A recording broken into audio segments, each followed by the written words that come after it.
Karibu sana kwa mara nyingine tena. Leo tutajifunza kwenye uuzaji hapa, tutajifunza jinsi ya kuseti message zile zinajituma zenyewe ikiwa wewe haujaingia WhatsApp. Yaani kama hujaingia WhatsApp mtu kautumia, basi ukiwasha tu data message inajituma yenyewe ili kumjulisha jambo fulani. Labda inaweza kumwambia karibu sana, tutakutumia muda si mrefu, tupo offline kwa sasa hivi. Moja kwa moja unagusa vidoti vitatu.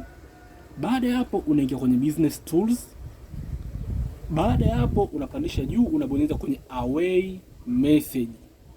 Unabonyeza hapo away message. Baada ya hapo unawasha hii sehemu hapa. Unawasha. Baada ya kuwasha utaambiwa uchague message. Umeona kama hapa mimi nachagua away message. Umeona imeandikwa thank you for your message. Kwa sasa tupo, umeona tutajibu muda si mrefu. Hapo ipo sawa, unabonyeza okay. Baada ya hapo unabonyeza schedule.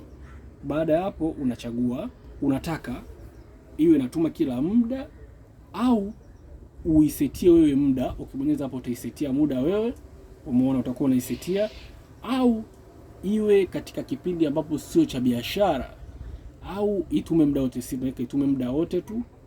Baada hapo unaingia kwenye hii hapa ni option nyingine, unataka utume kwa watu gani.